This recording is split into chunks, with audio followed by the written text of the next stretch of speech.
Olá, bem-vindos a mais um Deep Dive. Hoje a gente vai explorar uma lei quase invisível, sabe? Mas que é fundamental. Ela rege como todas as outras leis funcionam aqui no Brasil.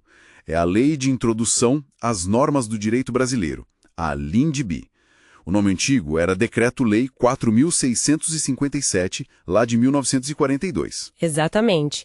E ela começou, né, como Lei de Introdução ao Código Civil, mas, em 2010 mudaram o nome, para mostrar que ela vale para tudo, para todos os ramos do direito mesmo. É uma norma sobre normas, como se diz. Isso. E neste Deep Dive, a gente se baseou em fontes que cobrem o essencial dela, sabe? Tipo, quando uma lei começa a valer, a tal da vigência, como ela se aplica no tempo, no espaço, e até como resolver quando não tem lei específica, usando analogia, costumes, essas coisas. E claro, vamos falar bastante de uma mudança mais recente que deu o que falar, a Lei 13.655 de 2018. A nossa missão aqui, então, é justamente essa, desvendar um pouco essa espinha dorsal do nosso direito e analisar bem o impacto dessa lei mais nova, a 13.655, que focou muito em segurança jurídica e na atuação dos gestores públicos, né? Certo. Então vamos começar pelo básico da LINDB original, aquela de 42. Tem a vacatio legis, né? Aquele prazo padrão. Se a lei não disser nada, são 45 dias aqui no Brasil para ela começar a valer depois de publicada. Ou 3 meses, se for para aplicar fora. Isso, é o tempo para todo mundo se preparar, né? E tem um ponto que é crucial, um pilar mesmo, a irretroatividade. Quer dizer, a lei nova não pode sair por aí prejudicando o que já está consolidado, o ato jurídico perfeito, o direito adquirido e a coisa julgada. Ah, sim. O ato jurídico perfeito, aquele negócio já feito, acabado, né? Direito adquirido é o que já entrou para o patrimônio da pessoa, digamos assim. E a coisa julgada, bom, é decisão da justiça que não cabe mais recurso. São garantias super importantes para dar estabilidade, né? Com certeza. E tem também a regra geral da territorialidade, ou seja, a lei brasileira vale aqui no nosso território. Mas olha que interessante, para algumas coisas, tipo capacidade da pessoa, casamento, divórcio, aí a lei que vale é da domicílio da pessoa. E para a herança, também segue a lei do domicílio de quem faleceu. Entendi. Esses são os fundamentos, os clássicos. Mas como você falou, o cenário mudou bastante, né? Especialmente para quem está lá na ponta, na gestão pública. As fontes que a gente consultou mostram que 2018 foi um ano chave para isso. Foi uma mudança bem substancial. A Lei 13.655, ela inseriu 10 artigos novos na LINDB, do 20 ao 30. E o objetivo, declarado, era tentar resolver um problema que o pessoal chamava de apagão das canetas, sabe? Ou a administração pública do medo. Apagão das canetas é forte, hein? Quer dizer que os gestores estavam com medo de decidir. Exato. Medo de serem responsabilizados depois por tribunais de contas, pelo Ministério Público, por decisões que muitas vezes são super complexas, tomadas com informação limitada, né? A ideia era dar mais segurança para esse pessoal agir. E o que mudou na prática, então? Pelo que vi nas fontes, tem duas coisas que se destacam muito. Primeiro, o artigo 20, que fala da necessidade de olhar para as consequências práticas da decisão.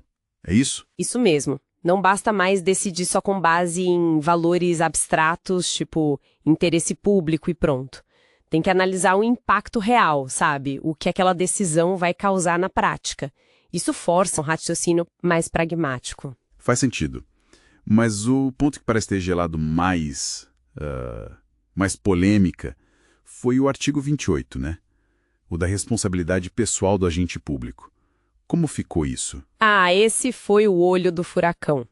O artigo 28 diz, basicamente, que o agente público só vai responder pessoalmente, com o próprio patrimônio, pelas decisões ou opiniões técnicas que ele der, se ele agir com dolo, ou seja, com intenção de fazer errado, ou se cometer um erro grosseiro. Dolo ou erro grosseiro. Dolo, a intenção é mais fácil de entender, mas erro grosseiro, isso parece vago, né? Extremamente vago. E aí que mora o perigo e a grande discussão.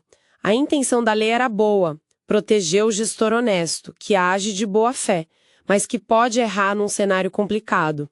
Ninguém é perfeito, né? Claro, mas as fontes que a gente leu também trazem a outra visão, a preocupação. Se a regra é muito aberta, não pode acabar facilitando a impunidade? Como fica o controle? Pois é, esse é o dilema. De um lado, os defensores diziam: olha, sem essa proteção, ninguém mais decide nada complexo. A máquina pública para. Precisamos de gestores que não tenham medo de inovar, de buscar eficiência, incentivo ao pragmatismo, né? Uhum. Do outro lado, os críticos, especialmente órgãos de controle como o TCU, o Ministério Público, levantaram a bandeira vermelha. Falaram: opa, erro grosseiro é muito subjetivo. Quem vai definir o que é grosseiro? Isso pode dificultar muito punir falhas graves, mesmo que não intencionais, e enfraquecer o controle sobre o dinheiro público. A pergunta era como operacionalizar isso. E aí, para tentar, digamos, dar uma clareada nisso, veio um decreto depois, né? Para regulamentar a lei. Veio. O decreto 9.830 de 2019, ele tentou dar mais concretude, definiu o que seria o tal do erro grosseiro. Ele diz que é um erro manifesto, evidente e inexcusável, que foi praticado com culpa grave. E define culpa grave como uma ação ou omissão com elevado grau de negligência, imprudência ou imperícia. Manifesto, evidente, inexcusável, culpa grave. Ainda parece um pouco aberto, mas já tenta dar um norte, né? Não é qualquer errinho. Exato. A ideia é que não seja uma falha qualquer, mas algo que um agente minimamente cuidadoso naquelas mesmas circunstâncias não cometeria. O decreto também detalhou outras coisas, como análise das consequências que o artigo 20 exige, como fazer regimes de transição. Tentou colocar um pouco de ordem na casa. Entendi. Então, fazendo um resumo rápido. A LINDB é tipo o sistema operacional das leis no Brasil, a base de tudo.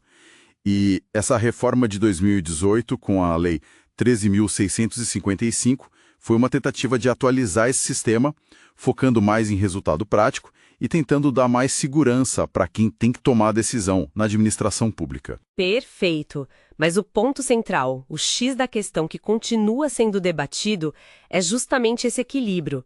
Como a gente garante que o gestor tenha segurança para agir de forma eficiente, sem medo excessivo, e ao mesmo tempo mantém mecanismos fortes para controlar a má gestão, o desperdício, a corrupção?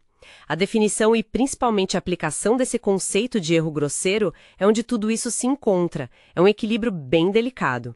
E isso deixa a gente com uma pergunta para pensar, né? Uma provocação final. Com essa definição que o decreto deu para o erro grosseiro, como será que na prática, no dia a dia, os órgãos de controle, o judiciário estão interpretando e aplicando isso? Será que as decisões dos gestores estão sendo realmente moldadas por essa nova regra? E o mais importante, aquele equilíbrio que a lei buscou, será que ele está sendo alcançado ou a balança está pendendo mais para um lado? Fica aí a reflexão.